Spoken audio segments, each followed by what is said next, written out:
ఉందో దానికి 1000 రెట్లు నా దేవాది దేవుడు దీవిస్తాడు.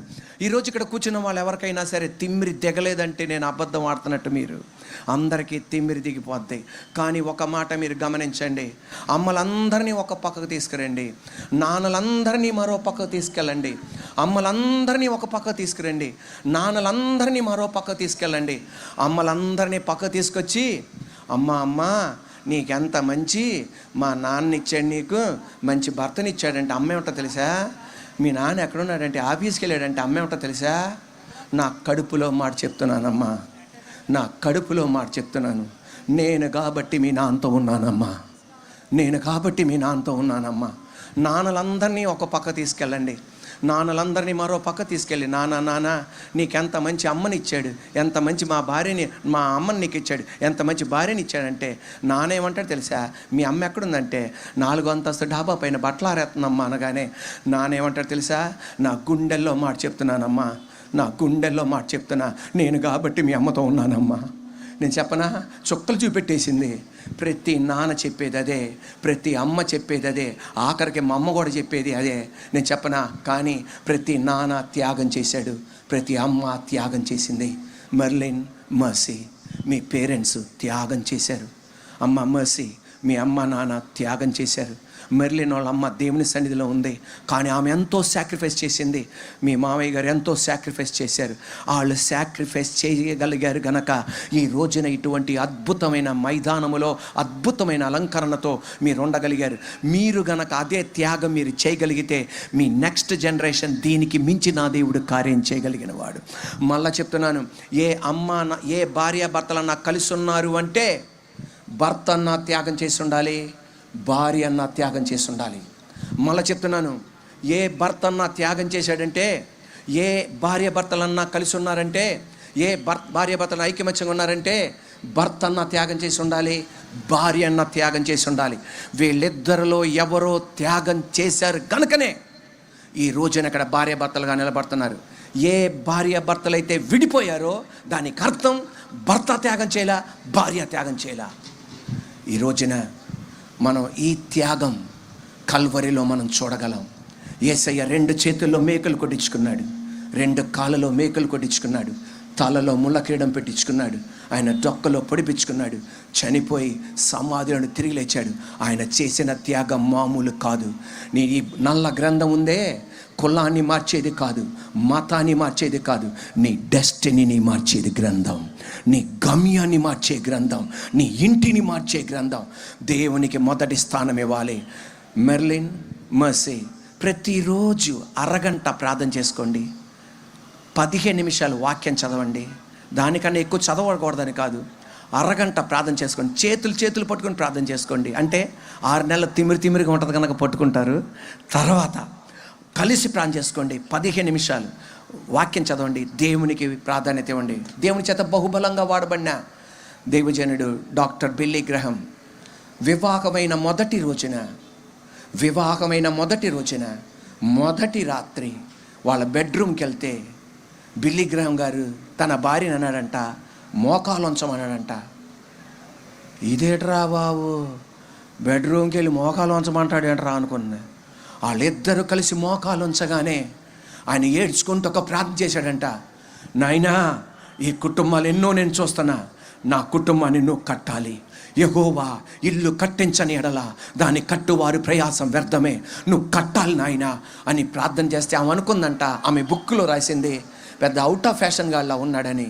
కానీ ఆఖరికి 40 సంవత్సరాల వివాహ వారిస్ కోసం తర్వాత ఒక పుస్తకం రాసింది. ఆ పుస్తకంలో రాసింది ఏంటంటే, ప్రపంచంలో ఏ స్త్రీకైనా ఇలాంటి మంచి భర్తనిచ్చాడో నాకు తెలియదు, కానీ నా దేవుడు నాకు అంత గొప్ప మంచి భర్తనిచ్చాడని సాక్ష్యం చెప్పగలిగింది. నా ఆశ మెర్లిన్, మర్సీ ఒకళ్ళ గురించి ఒకళ్ళు అలా చెప్పుకునే విధంగా దేవుడు కార్యం చేయనుగాక.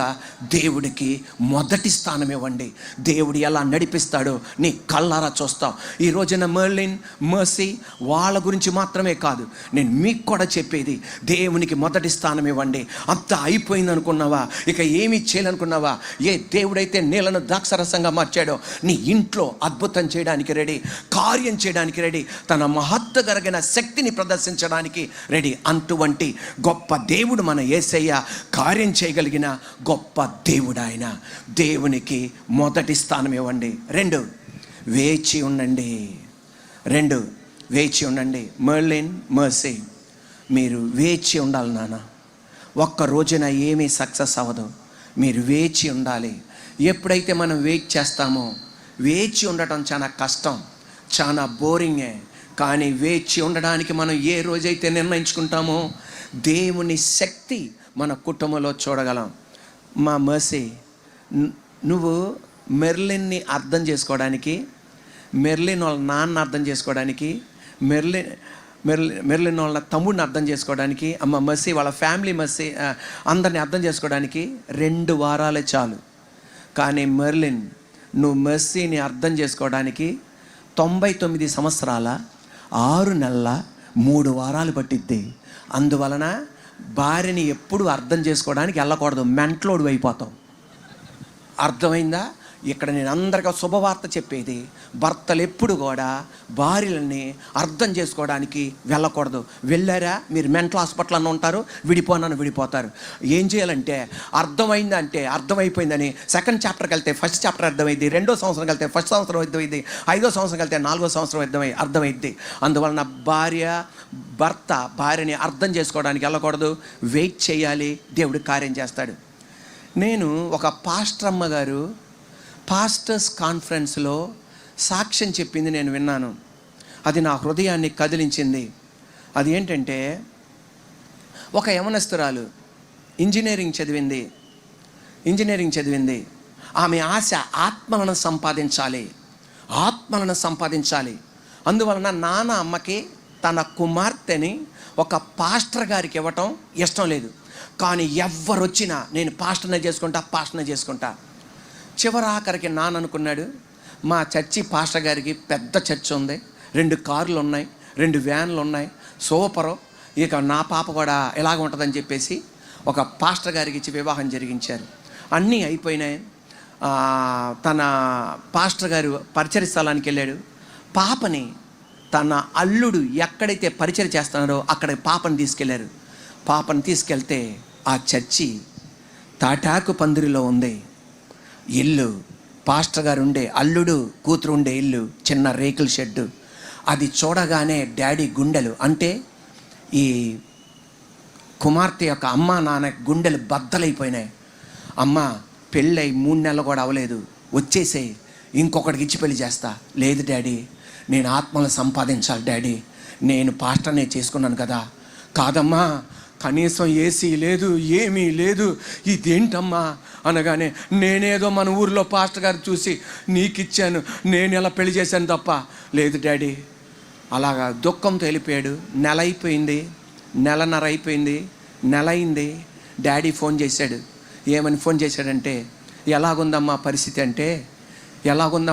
అంటే, డాడీ ఉదయం ఆహారం ఉంటే మధ్యాహ్నం ఉండదు డాడీ, మధ్యాహ్నం ఉంటే రాత్రి ఉండదు డాడీ, ఇది డాడీ మా పరిస్థితి అనగానే వెంటనే డాడీ అన్నాడు, అమ్మ పెళ్ళై 3 నెలలు కూడా అవ్వలేదమ్మా, వచ్చేయమ్మా, అలాంటి వాడితో వద్దమ్మా, నువ్వు ఇంజనీరింగ్ చదివమ్మా, అది కేవలం పాస్టరే అమ్మా, వచ్చేయమ్మా అంటే, లేదు డాడీ.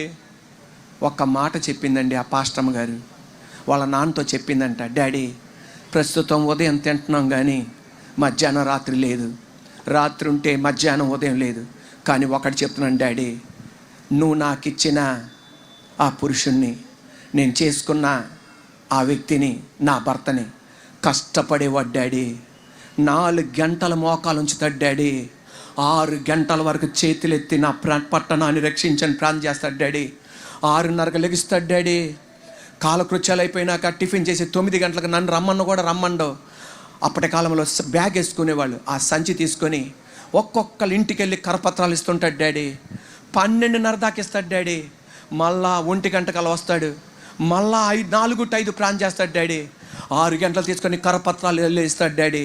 నేను నమ్ముతున్నాను, నా భర్త ఈరోజు కాకపోతే రేపైనా నన్ను దీవిస్తాడు డాడీ. అలా 1 సంవత్సరం అయింది, 2 సంవత్సరాలు అయింది, 3 సంవత్సరాలు అయింది, 4 సంవత్సరాలు అయింది, 5 సంవత్సరాలు అయింది, 6 సంవత్సరాలు, 7వ సంవత్సరం కల్లా దేవుడే స్థితి మార్చాడు తెలుసండి. వాళ్ళ ఊరిలో ఉన్న చర్చి కన్నా రెట్టింపుల చర్చికి దైవజనులుగా వాళ్ళిద్దరిని మార్చేశారు. ఈ రోజున మెర్సీ మెర్లిన్, వెయిట్ చేయాలి, దేవుడు కార్యం చేస్తాడు. ఈరోజు వివాహ జీవితంలో అడుగుపెట్టిన వాళ్ళు ఎవరైనా సరే వేచి ఉండడానికి రెడీ అయితే నా దేవుడు తన మహిమను దించి అద్భుతం చేస్తాడు. నిన్ను అవమానపడనివ్వడు, నిన్ను సిగ్గుపడనివ్వడు. ఈ రోజున వాక్యం వింటున్న కొన్ని కుటుంబాల్లో ముక్కలైపోయిన కుటుంబాలు ఉన్నారు, విడిపోదామన్న వారు ఉన్నారు, మీ కూతురు విషయంలో వేదన పడే వాళ్ళు ఉన్నారు, మీ అబ్బాయి విషయంలో వేదన పడే వాళ్ళు ఉన్నారు. ఒకటి నేను చెప్పేది, నా యేసయ్య రక్తం మీ కుటుంబాల మీద మళ్ళా పడుతుంది. నీ ఇంటిని ఆయన కడతాడు. నా దేవుడు కట్టి అద్భుతం చేయడానికి గొప్ప దేవుడు ఆయన. ఒకటి, దేవునికి మొదటి స్థానం ఇవ్వాలి. 2, వేచి ఉండాలి. 3, ప్రేమ కలిగి ఉండాలి. గడి చెప్పండి, ఏం కలిగి ఉండాలి? ప్రేమ కలిగి ఉండాలి. మా చర్చిలోకి భార్యాభర్తలు వస్తారండి. ఆ తాతగారు దేవుని సన్నిధిలో ఉన్నారు, మామగారు వస్తారు ఇప్పుడు కూడా. ఇక్కడి నుండి ఇక్కడ దాకా చేయి ఉండదు, ఇక్కడి నుండి ఇక్కడ దాకా చేయి ఉండదు, మోచేతులు మాత్రమే ఉంటాయి. ఆ తాతగారు చెప్తున్న సాక్ష్యం, తాతగారికి 70 సంవత్సరాలు, మామకి 68 సంవత్సరాలు. తాతగారికి 70 సంవత్సరాలు, మామకి 68 సంవత్సరాలు. మామ కాదు చెప్పింది, తాతే చెప్పాడు. మామ అక్కడ లేదు. కొంతమంది పురుషులు ఉంటారు, భార్య పక్కన ఉంటే డబ్బా మాటలు చెప్తుంటారు. అలా కాదు, మామ లేనప్పుడు ఆ తాత చెప్తున్న సాక్ష్యం ఏంటి తెలుసా? నానా, నాకు చేతులు దాకా ఉండే, ఎక్కడి నుండి ఎక్కడి దాకా చేతులు లేవు, ఎక్కడి నుండి ఎక్కడి దాకా చేతులు లేవు. ఉదయం అన్నం బ్రేక్ఫాస్ట్ ఇచ్చేది మామే, మధ్యాహ్నం అన్నం పెట్టేది మామే, రాత్రి అన్నం పెట్టేది మామే, ప్యాంటు తొడిగించేది మామే, షర్టు ధరింపజేసేది మామే, కంటి పుసి తీసేది మామే, టూత్ బ్రష్ తీసుకొని పళ్ళు కడిగేది మామే, దువ్వెన తీసుకొని తల దువ్వేది మామే. ఎవరు చూపెడతారయ్యా ప్రేమ? 46 సంవత్సరాల నుండి నాకు చాకరీ చేస్తుంది. ఇది అందమిచ్చిన ప్రేమ కాదయ్యా, యేసయ్య కల్వరిలో చూపెట్టిన ప్రేమయ్యా. ఈ రోజున నేను మీతో అడుగుతున్నాను, పరిశుద్ధాత్మదేవుడు నాలో ఉండి అడుగుతున్నాడు, అందగాడైన భర్త నీకు ఇచ్చాడు, ఎందుకని ఆ భర్తకు నువ్వు అపనమ్మకంగా ఉంటున్నావు? సౌందర్యవతైన భార్య నీకు ఇచ్చాడు, ఎందుకు ఆ భార్యకి నువ్వు అపనమ్మకంగా ఉంటున్నావు? అందగాడైన భర్త నీకు ఇచ్చాడు, ఎందుకు అపనమ్మకంగా ఉంటున్నావు? సౌందర్యవతైన భార్యనిచ్చాడు, ఎందుకు అపనమ్మకంగా ఉంటున్నావు? ఏ దేవాది దేవుడు సామెతల గ్రంథంలో అన్నారు, జాలి కలిగినోడు దేవునికి కనబడుతున్నారంట, దయ కలిగినోడు దేవునికి కనబడుతున్నారంట, నమ్మకస్తులు దేవునికి కనబడట్లేదంట. ఈ రోజున మెర్లిన్ మర్సీ దయ కలిగిన వాళ్ళుగా ఉండాలి, జాలి కలిగిన వాళ్ళుగా ఉండాలి, ప్రేమ కలిగిన వాళ్ళుగా ఉండాలి, కానీ నమ్మకస్తులైన కపుల్స్గా మీరు ఉండాలి. దేవాది దేవుడు మీ పట్ల ఒక గొప్ప ఉద్దేశం ఉంది. కొన్ని ముయ్యబడిన తలుపులు మీ ద్వారా దేవుడు తెరవబోతున్నాడు. అనేక మందికి మీరు దీవెనకరంగా ఉండబోతున్నారు. ఈ లోకములో 3 గృహాలు ఉన్నాయి. ఈ 3 గృహాల్లో 2 గృహాలు అశాశ్వతమైనది, 1 గృహం శాశ్వతమైనది. 1వ గృహం అమ్మ ఉదరం, అమ్మ గర్భం, అమ్మ కడుపు, అమ్మ పొట్ట, అమ్మ గర్భం. ఈ గృహంలో మనం 9 నెలలు ఉన్నాం, లేకపోతే 10 నెలలు ఉన్నాం. నాలంటాడు 10 నెలలు ఉంటాడు. నువ్వు ఎంత ఉండాలనుకున్నా, ఇక ఉండిపోవాలనుకున్నా కోసేసి నేను బయట తీసుకొస్తారు. 2వ గృహానికి వచ్చాం, భూమి అన్న గృహానికి వచ్చాం. ఈ భూమి అన్న గృహంలో బాదం పప్పు తిన్నా సత్తావు, జీడిపప్పు తిన్నా సత్తావు, మార్నింగ్ వాక్ చేసినా సత్తావు, రాత్రి వాక్ చేసినా సత్తావు. ఈ మధ్యన కొత్త ఎక్సర్సైజ్ వచ్చింది, మా చర్చిలో ఒక ఆంటీ గారు చేశారు, చాలా లావుగా ఉంటుంది. నెత్తి కింద పెట్టి కాలు పైకి ఇలా ఊపితే 5 సంవత్సరాలు పెరిగిద్దని. ఆమె ఏకంగా దబేలని పడింది, హిమాలయ పర్వతం పడినట్టుగా. నేను అనేది ఏంటంటే, నువ్వు మార్నింగ్ వాక్, ఆఫ్టర్నూన్ వాక్ చెయ్యొద్దనట్లా చెయ్యి, కానీ 100 ఎకరాల జీడి మామిడి తోట వైజాగ్లో ఉందన్న, 100 ఎకరాల మాగాణి పంట నాకు ఉందన్న, అక్కడ న్యూజివేల్లో ఆగ్రిపల్లి దగ్గర బంగినపల్లి 100 ఎకరాల తోట ఉందన్న, 100 అంతస్తుల బిల్డింగ్ ఎక్కడ ఉందనుకున్నా ఖచ్చితంగా 2వ గృహం కూడా వదిలిపెట్టేస్తావు. ఈ గృహం వదిలిపెట్టేయడం ఎంత వాస్తవమో, అమ్మ ఉదరం, అమ్మ గర్భం అన్న ఈ గృహం వదిలిపెట్టేయడం ఎంత వాస్తవమో, భూమి అన్న గృహం కూడా వదిలిపెట్టేయడం అదే వాస్తవం. 3వ గృహం ఉంది, అది స్వర్గము నరకము, యేసు ద్వారా స్వర్గము. ఈ రోజున మెర్లిన్ మర్సీ భూమి మాత్రమే కాదు, ఇంకొక గృహం ఉంది, దాని పట్ల కూడా నువ్వు బాధ్యత కలిగి ఉండాలి. ఈ రోజున మెర్లిన్ని, మర్సీని దేవుడు ఆశీర్వదించి అద్భుతం చేయనుగాక. ప్రార్థన చేసుకుందాం.